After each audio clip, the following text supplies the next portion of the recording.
Who are going to be Georgia's breakout stars in 2025? I think it's an interesting question, and I've got the answers in this video. So let's jump right into it. Who are going to be the breakout stars for the 2025 Georgia Bulldogs? Let's start on offense at tight end. Everyone knows about Oscar Delp. Everyone knows about Lawson Lucky. Everyone's excited about the two true freshmen, as they should be. Those guys could be superstars. I truly believe that. They are dynamic, big play machines.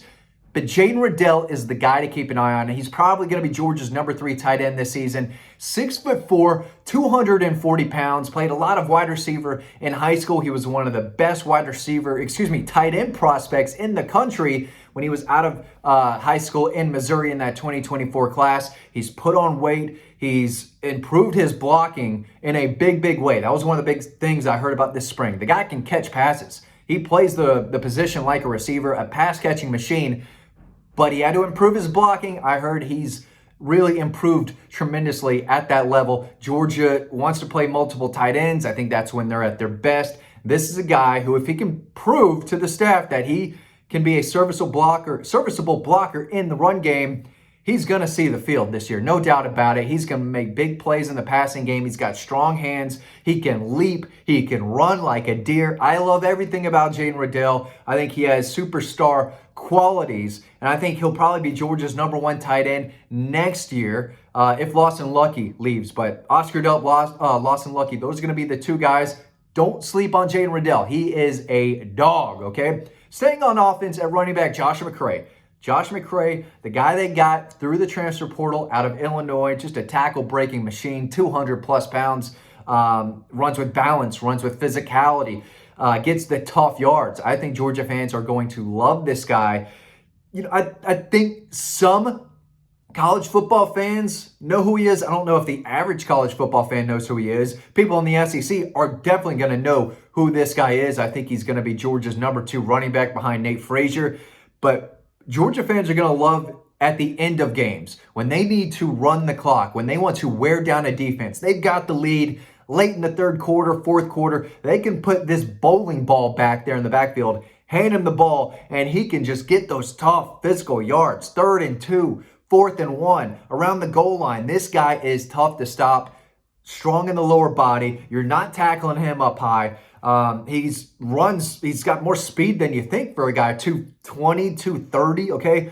The dude is, he's a truck. And I think Georgia fans are going to love this guy, especially when they're in tight ball games and Georgia's trying to milk that clock away and they give it to this guy and he's just pounding the rock over and over again, wearing down a defense. I think he could be one of the breakout stars that Georgia fans absolutely love by the end of the season. You know what? We'll just stick on offense. Well, I do have some defenders that I'm going to talk about, I promise. But I've got 3 more guys on offense that I think should be household names. On the offensive line, I love Daniel Calhoun. I have ever since he was like a freshman at Centennial. He went on to end his high school career at Walton. Big old dude. He's physical. He is a nasty lineman. Just crushed kids left and right at Walton. I saw him multiple times at tackle. It wasn't fair. I mean, I felt bad for those defenders. Daniel Calhoun was just burying those guys into the ground. He is a mean physical blocker. I think they're going to move him inside. I think he's going to be one of the starting guards, probably right guard. But if they need him, can move him around. If, you know, someone gets injured at left guard, something happens to Micah Morris or whoever, Daniel Calhoun is a guy they can put there. Now, he missed the spring, I believe. I think he was injured a good bit of the spring, or most of it. But when this guy is healthy, I think he's going to turn into a really good interior guard for the Georgia Bulldogs. This will be year 2 for him. He was in that 24 class. I think he's ahead of the guys that he came in with, but I think he's has the potential to be a multi-year starter and one of the best offensive linemen on Georgia's roster. I think we're going to see a lot of him in the fall. If he's healthy, he should be. And if he is, I think we're going to see a lot of pancakes from Mr. Daniel Calhoun. At wide receiver, obviously, Zachariah Branch is going to be a fan favorite.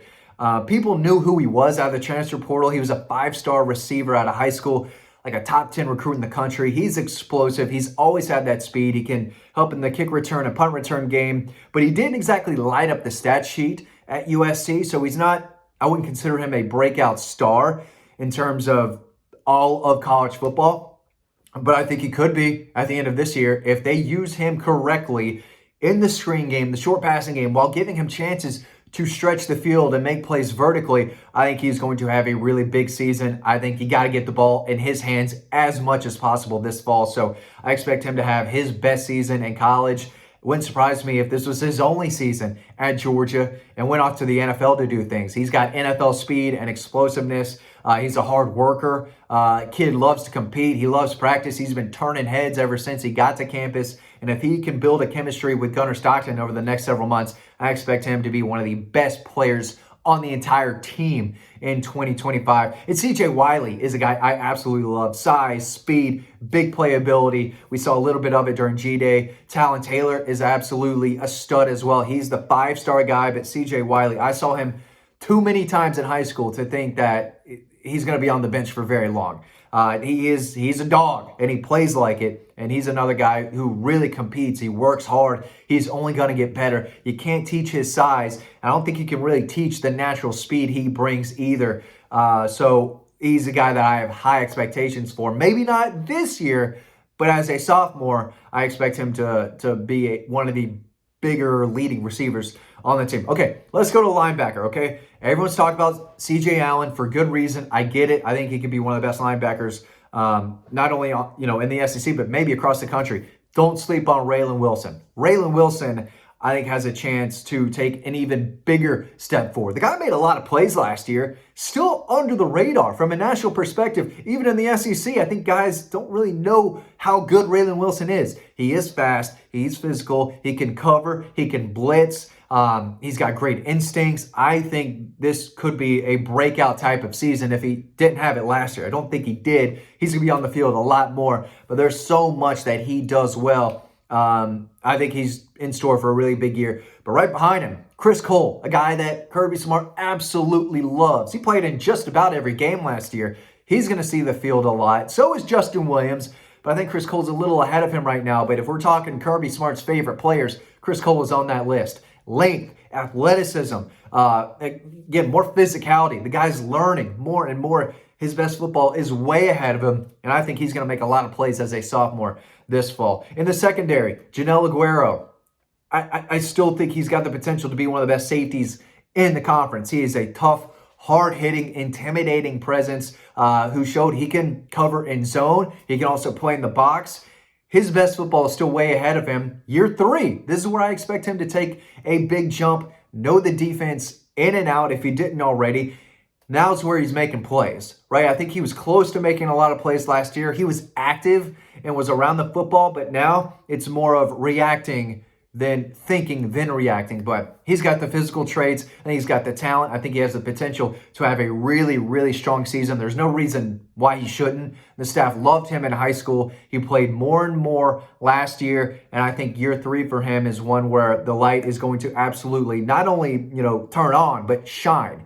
And I think he does have the potential to be a really, really good player for them. On the defensive line, Kristen Miller. People know Kristen Miller.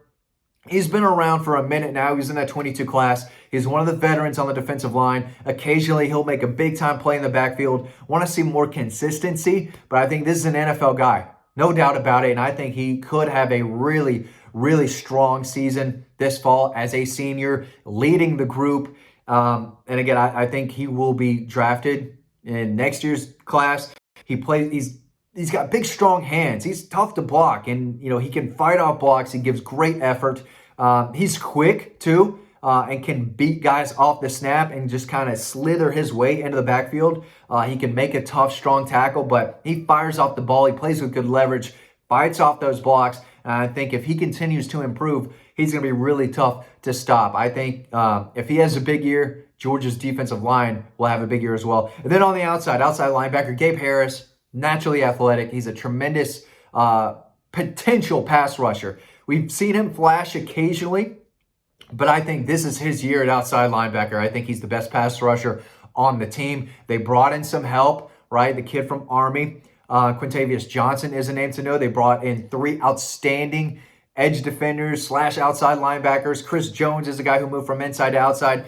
But Gabe Harris, I think this is the year where everyone says, oh, this guy, this is one of the best pass rushers, not only in Athens, but across the SEC, this guy can get after it. He's long, he's athletic, shows good burst off the snap. He's another guy who plays hard, max effort guy who can fight off blocks. I think he's going to get to the quarterback a lot in 2025. He may not have double-digit sacks, but he's going to be in the backfield wreaking havoc, forcing quarterbacks to escape, throw out of bounds. He's going to force incompletions with his pressure, and occasionally he will get to the quarterback. So I expect him to have a really big year 3, like I do a lot of these defenders. So a lot of names for sure. There's a lot of opportunities for these guys, both on offense and defense, to have a possible breakout, turn into a star type of seasons. What do you think? Let me know in the comment section below. Really appreciate y'all watching. Hope you learned something, and I'll see you over on Dawg Post.